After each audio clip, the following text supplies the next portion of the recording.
Look, that guy over there. Seriously, how creepy. I could hear the whispers of the female employees and involuntarily shrank back. My name is Adam. Today, I'm set to meet the female CEO of a rival company. Can't believe it. How can he come to see our CEO?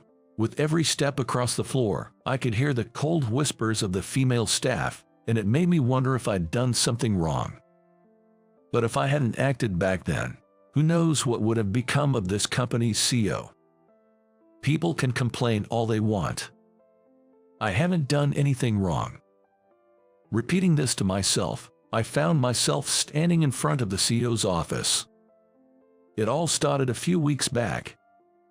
Our company and Red Rose Inc., a rival, decided to collaborate on a product.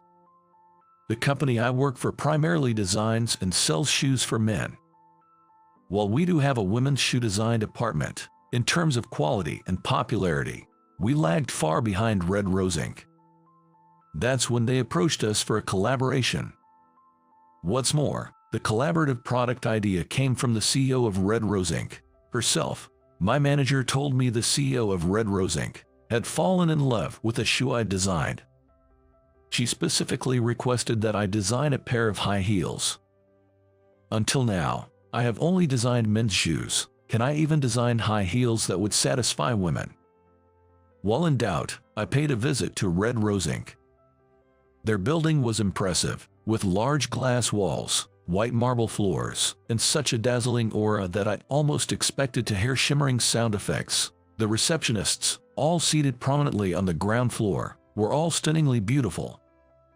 "Hello, welcome to Red Rose Inc. How may I help you?" A chirpy voice greeted me, and when I introduced myself as Adam, she responded with, Adam, we've been expecting you, please follow me."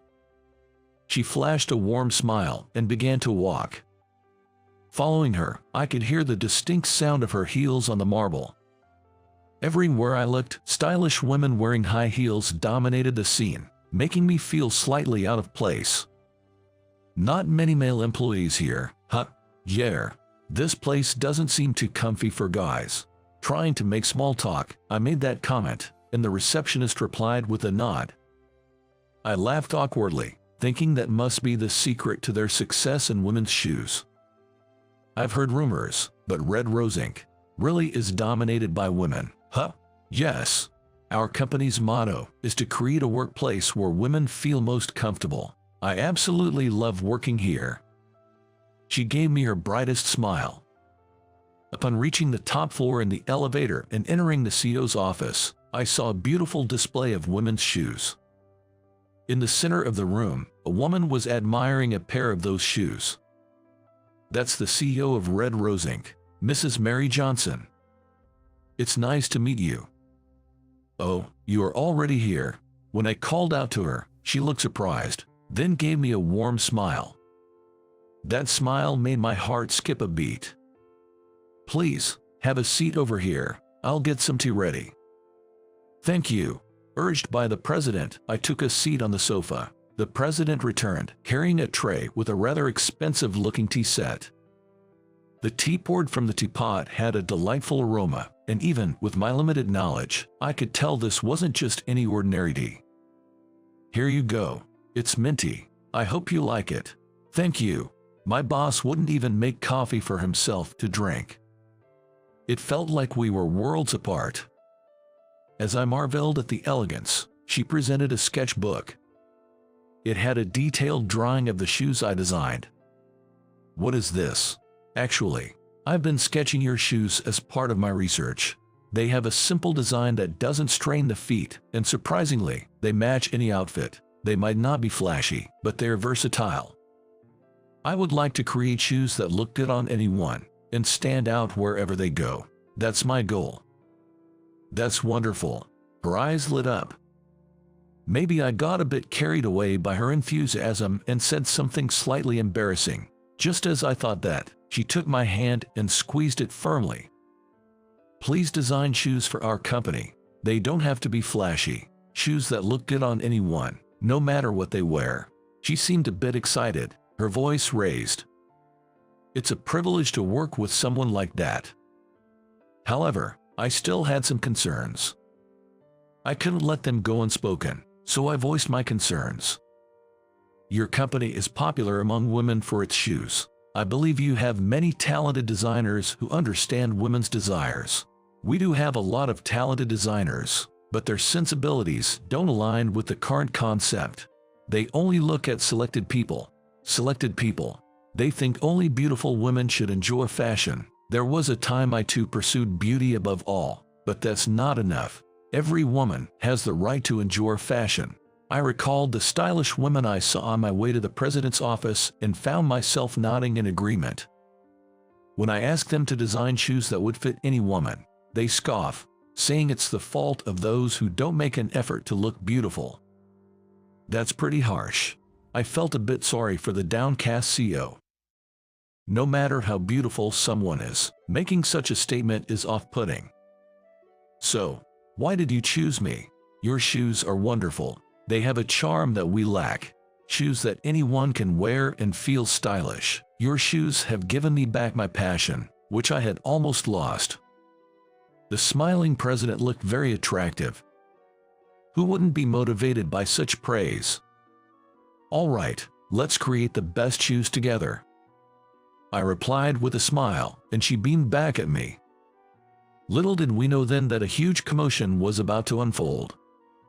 A few days later, I visited the Red Rose for another meeting with Mary. Mary, it's Adam. Upon reaching her office and knocking on the door, I felt something was off. Usually, Mary would greet me with enthusiasm, but there was no reply. Sorry, coming in. With a feeling of unease, I entered her office and found Mary lying face up on the floor. Mary, I rushed to her, but she didn't move an inch.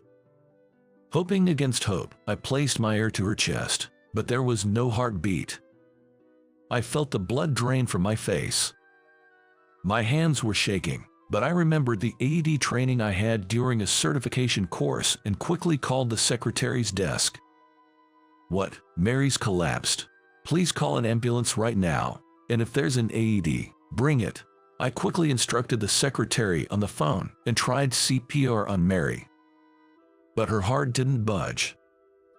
Darn it, is it too late? Sorry, I've brought it. The secretary arrived with the AED. Thank you, Mary, I'm so sorry. As I lifted Mary's clothing to attach the AED, the secretary nearby exclaimed, "Oh my," and covered her face with her hands, blushing deeply. But there was no time to worry about that.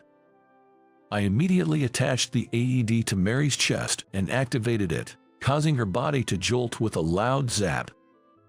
Still, there was no change. Panicking, I followed the AED's voice instructions and activated it again. After another loud jab, Mary started breathing with difficulty. Mary, are you okay? Please don't move." After confirming her breathing, I gently covered her with my coat. Just as I was about to ask the anxious secretary if the ambulance was on its way, I heard sirens. "Can you show the paramedics in when they arrive?" "Yes." She rushed out of the room to guide them. Later, Mary was transported to the state hospital. Mary later contacted me to say that she had a pre-existing heart condition and had collapsed after a seizure. Thanks to the quick response, she was told she could be discharged soon without any lingering effects. Hearing that, I breathed a sigh of relief. However, the next day, "Adam, what on earth have you done?" Waiting for me as I arrived at the office was the manager with a displeased look on his face. I was summoned first thing in the morning and yelled at, but I had no idea what it was about. I hadn't done anything. There was a request from Red Rose to cancel the current collaboration project. Is it because Mary collapsed? No, they say it's because you did something inappropriate to Mary. Inappropriate. Hearing that made me think of the previous day's event. I had indeed lifted Mary's shirt to use the AED. But that was to save Mary's life. I didn't do it with any guilty conscience. So, I hear you lifted Mary's shirt to use the AED. They're suggesting you might have done that just because you wanted to. That's outrageous. Anyway, Mary needs to rest now. Reflect deeply on this and stay away from Red Rose. I was so frustrated, I clenched my back teeth. Mary and I had gone through numerous meetings over the past few weeks, tweaking the design I came up with. To think it was all for nothing. Please, I'll do anything to avoid canceling this collaboration. Can't you help me convince them? I bowed my head, hoping at least to clear up the misunderstanding, and the manager let out a big sigh. What are you talking about? Even if the AED incident hadn't happened, the collaboration couldn't go on after Mary collapsed. This project needs her personal supervision. But Mary's direction is already reflected at this point. If I take the lead, understanding her will and the purpose of the collaboration, I can see it through. I remembered how she smiled when she saw my design drawings. I am sure she will be the saddest if the project falls through here. I just couldn't let that happen. Even so, it's a request from them. There's nothing I can do. This can't be.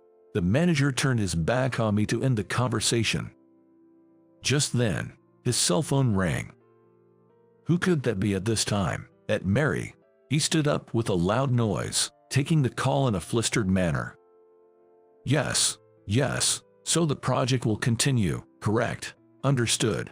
I nervously paced, overhearing the conversation and seeing the manager nodding profusely on the phone. When he finished the call, he turned to me with a beaming smile. It seems there was a misinformation. Mary just called to say the collaboration will continue. Good for you. Really. I was so relieved by the manager's words that I lost strength in my legs and sat down right there. But is Mary really okay? And how did this misinformation happen? A wave of anxiety swept over me. Looks like we'll be resuming our meetings tomorrow. Can you make it to Red Rose? Yes. Despite a touch of unease, I was thrilled that the project was back on track. The next day, I'm glad you could make it. I'm really sorry for the trouble I've caused.